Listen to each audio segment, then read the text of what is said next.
Vous suivez la grande matinale avec MTN. Everywhere you go, MTN.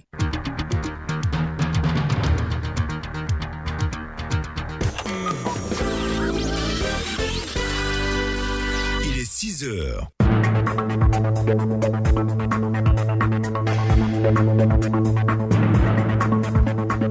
Très bon début de semaine sur Radio Côte d'Ivoire. Il est 6h. Bonjour à tous. Bienvenue dans cette première session de l'information. À suivre le journal des sports dans une quinzaine de minutes qui vous sera présenté par Rachungi Kwasi. L'invité du jour, Madame Liramata Bakayoko, ministre de la Femme, de la Famille et de l'Enfant, sera au micro de Denise de la Fafiette.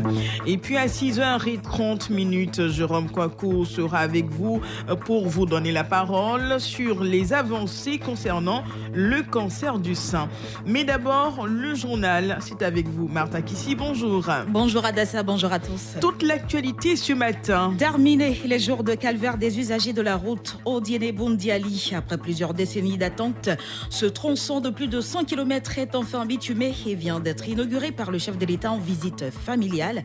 Alassane Ouattara en a profité également pour ouvrir officiellement la route internationale Odiene-Gbeleban long de 72 km. On vous fait le point complet dans ce journal. Le viol des mineurs en Côte d'Ivoire qualifié désormais comme un délit par le nouveau code de procédure pénale, une nouvelle disposition proposée par les ONG de protection des enfants contre ce phénomène qui sévit toujours dans le pays. Et puis au Soudan, les autorités haussent le ton face aux États-Unis qui accusent le pays de soutenir le terrorisme. Vous écoutez la radio de la Côte d'Ivoire, merci et bienvenue.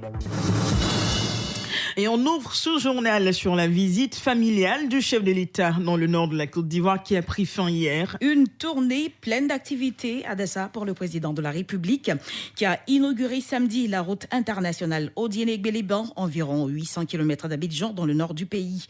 Une bonne nouvelle, c'est que des démarches seront menées auprès de son homologue guinéen Alpha Condé pour le bitumage de la partie guinéenne jusqu'à Kankan, la première ville de ce pays, après Gbeleban. On en sait plus avec notre correspondant Kwasi.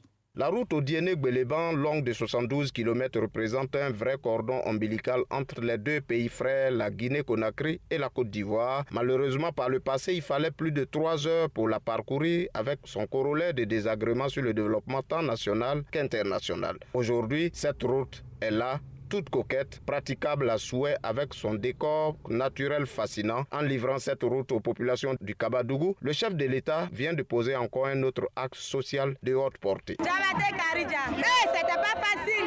Quand tu arrives à Odiene là, tout ton corps te fait mal. Donc maintenant là, grâce à Dieu, grâce à Ado, la route est bon faire. Le mot me manque. Que Dieu nous donne longue vie encore. Si c'est au moins, avant on pouvait faire au moins 4 heures à 5 heures de temps pour pouvoir atterrir à Odiene. Aujourd'hui, en 35 minutes, on a déjà Odiene. Merci à Papa Ado. L'événement se déroule à quelques jours de la présidentielle d'octobre prochain. Prières et bénédictions ont été faites à l'endroit du président de la République, candidat du RHDP. Madame Kanaté Diakité Fatouma, le président a beaucoup adoré sa mère. Il a dit que sa mère lui a dit Alassane, quand Nasra n'y doit oublier, ça veut tout dire. Il s'en va victorieux. On sait qu'il va gagner un coup KO. Après l'inauguration, le président de la République et sa suite sont allés exécuter la prière de Zohr dans la grande mosquée de Gbeleban.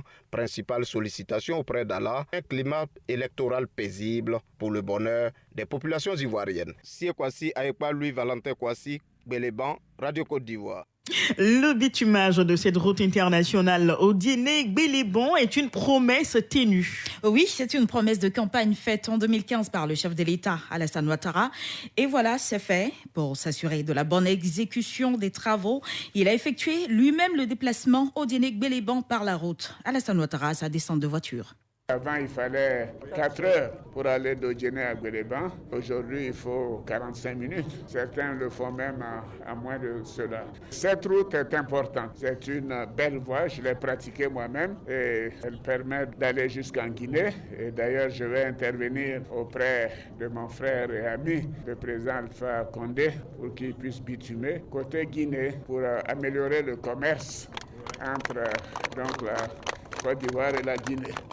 Donc je suis très fier. C'est un des projets auxquels je tenais le plus et je suis heureux de l'avoir réalisé pendant ce mandat. Je peux vous dire que je vais en réaliser beaucoup d'autres à l'occasion du prochain mandat en 2021.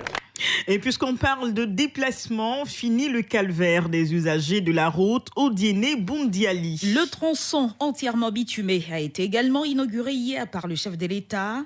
Alassane Ouattara s'est d'abord entretenu avec ses parents à la résidence présidentielle d'Odiéné avant d'ouvrir officiellement cette route. Retrouvons sur place à Odiéné l'un de nos envoyés spéciaux dans la région, Adama Bakayoko. Après plusieurs décennies d'attente, la route Odiéné-Boundiali est enfin bitumée. Une route de 2 fois une voie longue de 131 km et qui traverse les localités de Tiémé et Madinani. Les travaux ont duré 3 ans et ont coûté 82 milliards de francs CFA. Il y a 25 ans, Alassane Ouattara, alors chef du gouvernement, avait initié ce projet.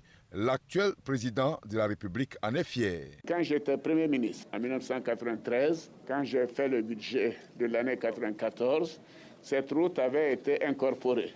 Et je suis heureux de constater que voilà, 25 ans après, je suis en mesure d'inaugurer cette route qui est nécessaire, dont les populations ont besoin.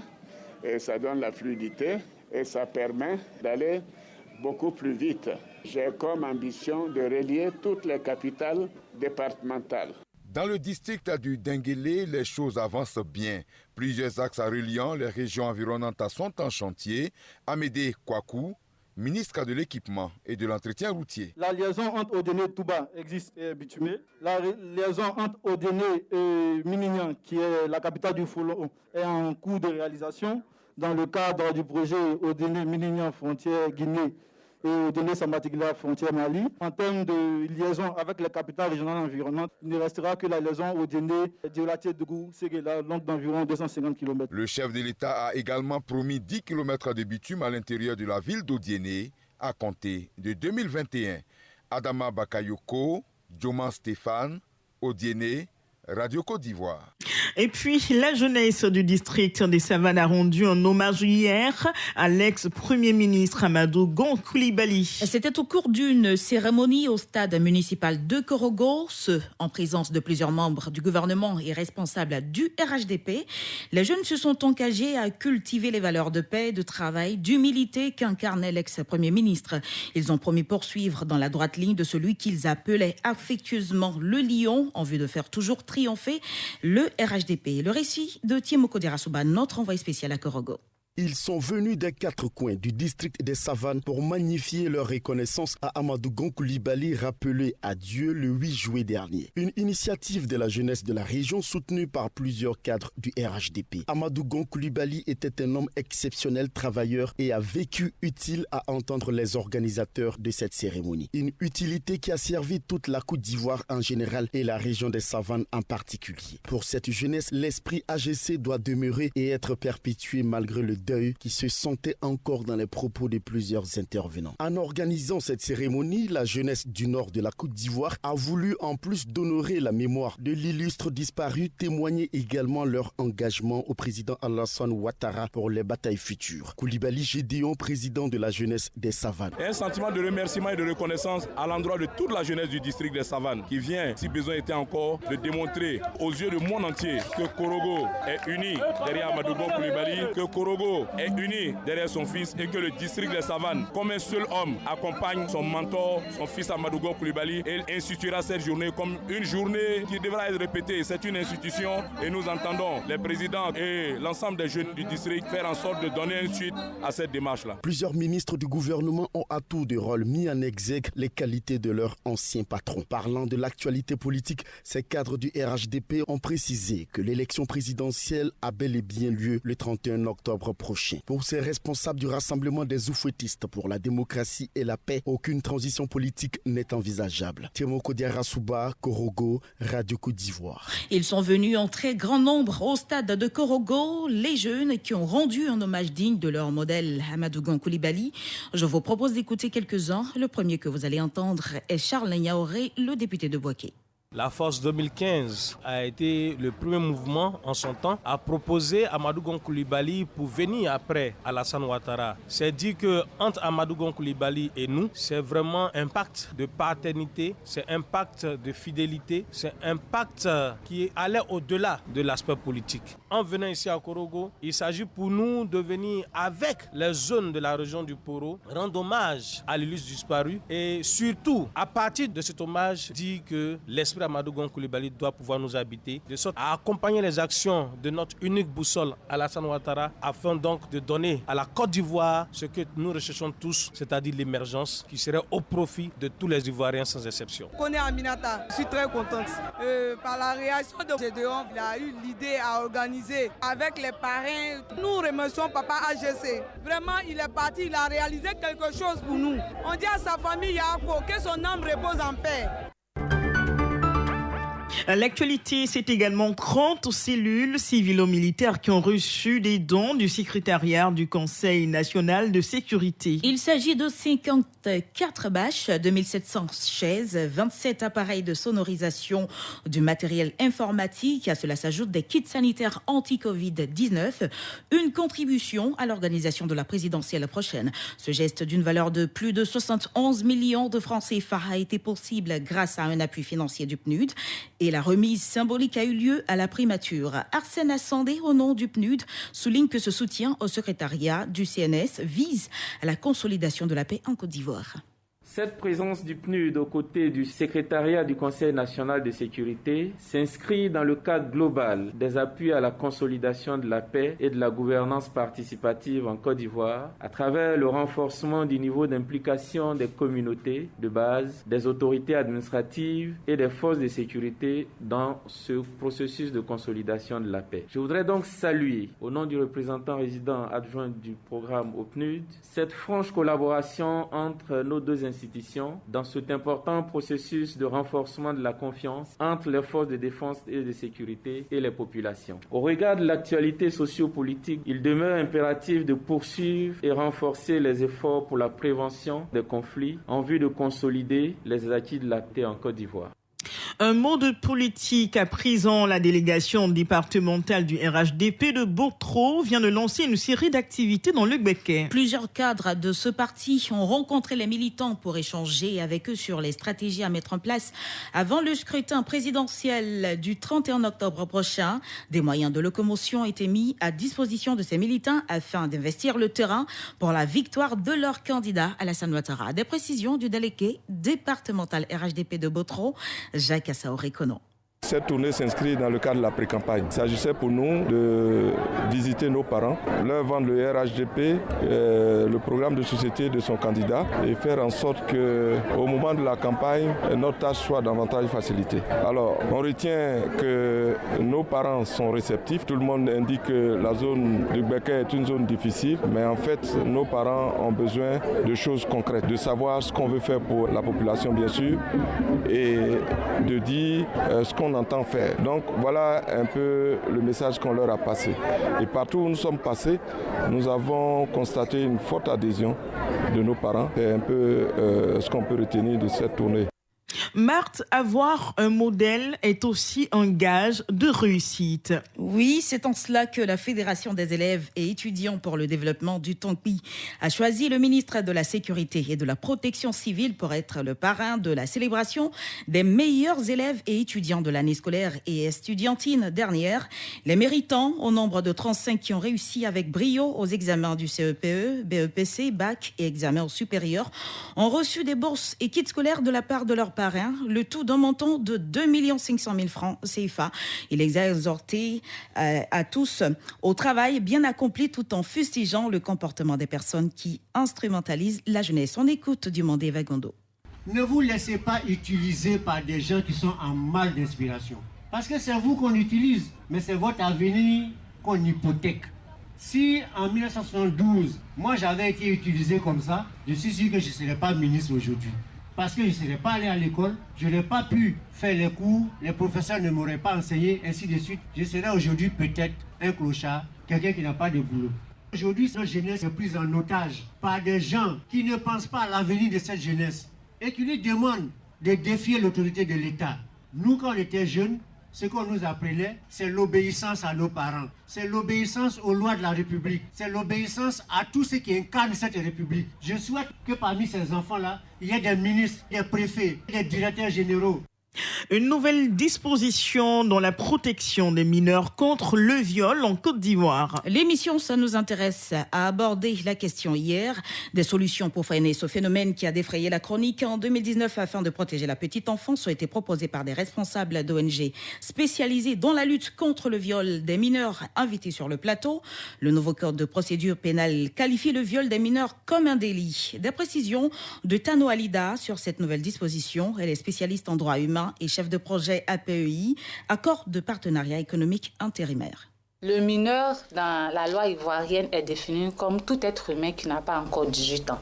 Et nous avons généralement des enfants de 15 ans, de moins de 15 ans qui sont enceintes. La nouvelle disposition sur le viol là, permet d'affirmer que ces enfants qui sont enceintes sont victimes de viol. Parce que la définition le dit clairement, tout acte sexuel sur un enfant de moins de 15 ans est un viol. Parce que même quand le mineur a donné son consentement n'est pas valable tant qu'il a 0 à 15 ans. Donc, le bourreau ne peut pas se prévaloir du consentement du mineur, que ce soit une fille ou un petit garçon, pour justifier son acte. Donc, toutes les grossesses précoces qu'on voit et autres avec la nouvelle disposition, ça rentre sous le coup du viol. Dans l'actualité, hors de nos frontières au Soudan, Abdallah Hamdok hausse le ton face aux États-Unis au sujet des sanctions. Dans un entretien accordé à Financial Times paru hier, le Premier ministre soudanais Abdallah Hamdok tape du poing sur la table. Le chef du gouvernement accuse les Américains de paralyser l'économie du pays, le maintenant sur la liste noire des pays soutenant le terrorisme et même d'entraver sa démocratisation. Et c'est ici que prend fin cette édition. Retenez pour l'essentiel. Terminer les jours de calvaire des usagers de la route Odiéné-Boundiali. Après plusieurs décennies d'attente, ce tronçon de plus de 100 km est enfin bitumé et vient d'être inauguré par le chef de l'État en visite familiale. Alassane Ouattara en a profité également pour ouvrir officiellement la route internationale Odiéné-Gbéléban, long de 72 km. Et le chef de l'État a regagné Abidjan hier. C'était le journal de 6h présenté par Marthe Akissi. Merci à vous Marthe. À 7h, un nouveau journal vous sera proposé. Et puis restez avec nous sous peu, le journal des sports avec Rach Nguessan Kwasi. Radio Côte d'Ivoire, désormais disponible sur Play Store et sur le bouquet canal numéro 511. Radio Côte d'Ivoire, les sports d'ici et d'ailleurs.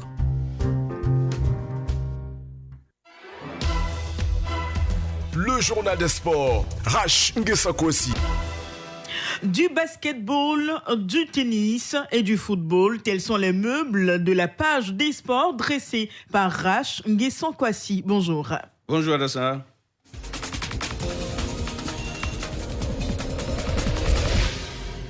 Du basketball NBA, les Lakers éteignent le feu de Miami. Oui, c'est ce qu'on pourrait dire. 106 à 93 aux dépens du feu de Miami, Heat de Miami si vous préférez, sous la houlette d'un LeBron James insaisissable, élu d'ailleurs meilleur joueur de cette sixième manche. Score 4-2 sur l'ensemble des manches. Il a fallu 6 manches pour voir les Lakers enregistrer leur 17e succès. Bel hommage à l'un de ces joueurs de Lakers disparu tragiquement, vous vous rappelez, Kobe Bryant. Et puis tennis, Nadal, roi de Roland-Garros. En finale du Grand Chelem disputé hier, l'Espagnol a explosé en 3-7 Novak Djokovic, 6-0, 6-2, 7-5. Nadal réalise l'exploit. Désormais, il détient le record de victoire avec le Suisse Federer. 20 succès chacun pour les Grands Chelems. Il faut dire que Nadal est vraiment le phénomène des terres battues. Et puis, en automobile, Formule 1, disputé à Eiffel en Allemagne, le Britannique Lewis Hamilton rejoint la légende allemande Michael Schumacher, auteur de 91 victoires en Formule 1. Vainqueur hier dans le jardin de l'Allemand, c'est le fils du champion Mick qui est venu remettre le casque du géniteur à ce diable de Hamilton. Au football, en amical, les éléphants affrontent demain le Japon. C'est cela? Oui.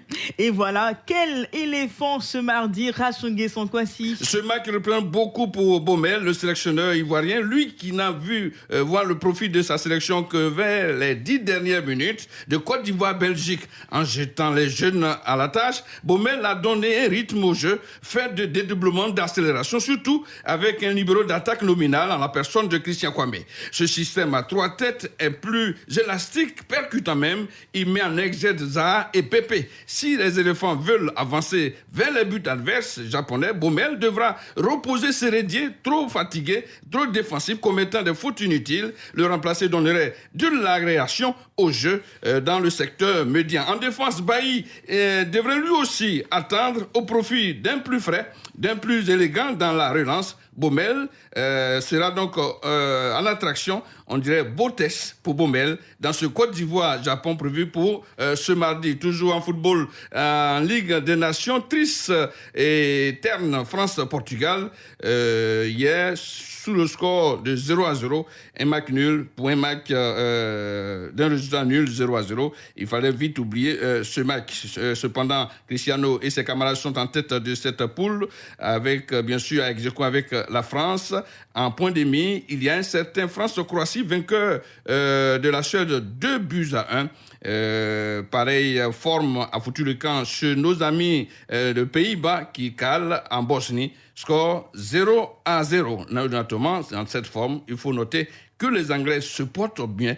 Rashford et Mout ont permis aux Anglais de sortir victorieux de leur confrontation avec les Diables Rouges de Belgique. Vainqueur donc les Anglais, 2-1. Merci. J'avais été éclairé par Kouassi. Avec vous également, Adassa. Et de l'autre côté de la belle vitrée, je vois Clémenceau. Jérôme Kouakou qui sera installé tout à l'heure. 3 gros soleils et beau soleil sur le plateau. Merci et bonne journée. Merci pour votre bonne humeur. Excellente semaine à vous. Madame, messieurs, c'était le journal des sports présenté par Rachel Nguessan Kouassi. Le prochain rendez-vous sportif, c'est pour 7h20.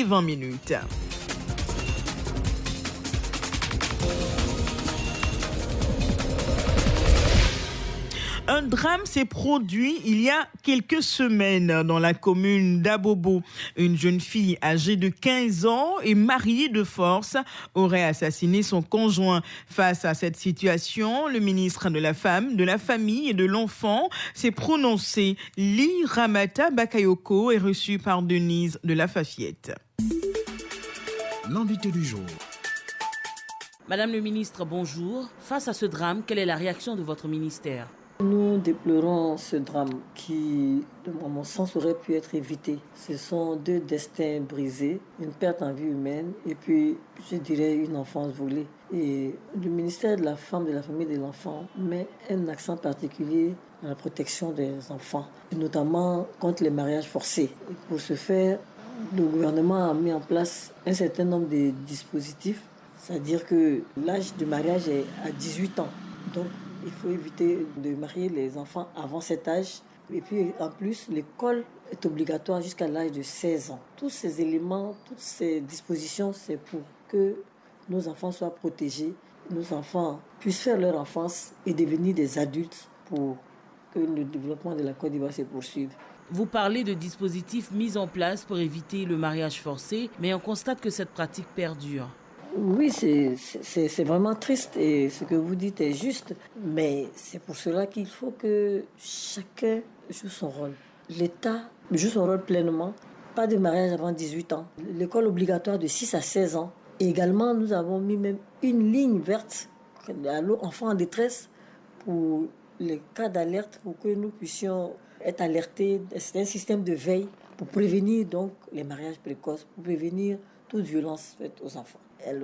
Nous pensons que nous avons créé un environnement pour que l'enfant soit protégé. Et donc, les parents qui sont en première ligne dans l'éducation de l'enfant sont responsables de l'éducation de l'enfant, de sa santé. La communauté aussi a son rôle dans l'éducation de l'enfant. Et donc, il faut que ces valeurs culturelles néfastes, qui sont ces mariages précoces, puissent être vraiment évitées pour permettre à l'enfant de grandir et devenir, donc, comme je disais, l'adulte de demain. Malheureusement, le drame, il est fait. Que devient la jeune fille concernée ? La jeune fille, elle est dans de bonnes mains et vous savez très bien que ce drame a des conséquences sur l'état psychologique de cette jeune fille, cette petite fille, parce que il faut que nous l'aidions à surmonter donc ce choc qu'elle a subi de façon continuelle, qui a amené d'ailleurs ce drame, et que nous l'extirpions de son environnement dans lequel elle était. Et aujourd'hui, elle est dans un centre spécialisé, dans une de nos structures spécialisées, et elle est prise en charge au plan psychologique, au plan médical. Et puis aussi, nous allons voir aussi au niveau de l'éducation comment l'amener à faire un métier, en tout cas après une évaluation, soit l'amener dans une IFEF. Alors justement, pour ne pas que ce genre de drame se reproduise, quel message lancez-vous? Le message que je lance, c'est que dans la société, chacun a sa responsabilité. Et nous devons tous œuvrer pour protéger nos enfants. Nos enfants, ils n'ont pas demandé à venir. Si nous avons fait des enfants, l'enfant a droit à la vie, l'enfant a droit à l'éducation, l'enfant a le droit de s'épanouir. Donc le mariage forcé peut-être même signifier de crime, parce que ça détruit l'avenir de l'enfant, parce que c'est contre son gré. Et en plus, c'est un être encore immature et ça peut avoir des conséquences graves sur sa santé, notamment lorsqu'elle contracte une grossesse. L'accouchement peut être difficile, ça peut même amener encore une perte en vie humaine. Donc, chacun, les parents doivent jouer leur rôle. Ils sont responsables